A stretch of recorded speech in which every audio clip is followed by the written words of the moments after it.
Whether your repair is simple or complex, you'll be more successful if you break the procedure down into steps, making it more manageable. I'll take you through this part replacement repair one step at a time. To replace the deli drawer in this LG refrigerator, extend the deli drawer out and lift up to remove.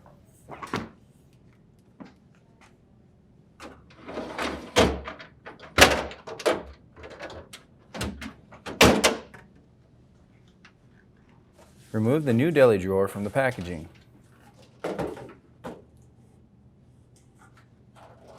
Guide the deli drawer into its tracks and slide it back into the fridge cavity.